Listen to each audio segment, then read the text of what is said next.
My name is Jocelyn, and I'm going to be talking about my podcast reflection. So I'm going to start off with like a summary or an overview. So essentially, she starts talking about how your brain was programmed like before we were evolved into humans, that we were programmed to fear like danger. Like for instance, we evolved from what she said were like small furry creatures, and we were programmed to be scared of danger nearby, like a lion.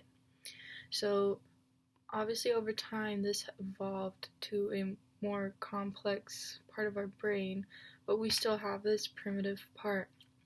And so this still affects us to this day. So for instance, using the pandemic as an example, when a person hears about the statistics or the possibility of being ill, our brain sees that as the danger, and then it creates like fear, and this can affect us mentally and really worsen our mental health. And so a takeaway from this podcast that I got was to think about where the information is coming from and rationalize it and see if it's something that I should be worrying about. Like, for instance, I hear a statistic, I'm making this up, but like 3 out of 5 people are catching COVID. It's like, I shouldn't assume that I will be one of the 3 out of 5, because I could be 2 out of the 5 people that don't get COVID. So I shouldn't be jumping to conclusions and let this fear get a hold of me.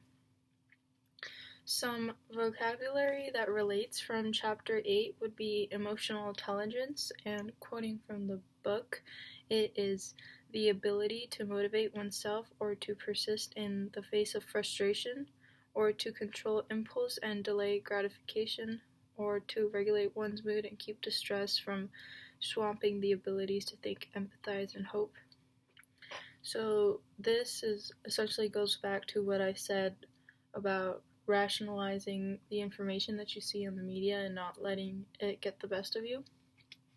Another word or vocab from chapter 8 that directly relates to this podcast is a debilitative emotion, and the definition of that, according to the textbook, is an emotion that impedes a person's ability to function effectively.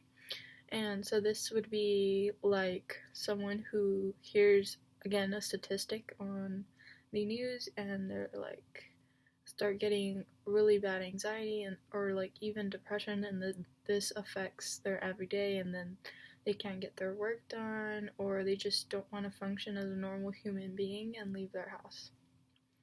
And yeah.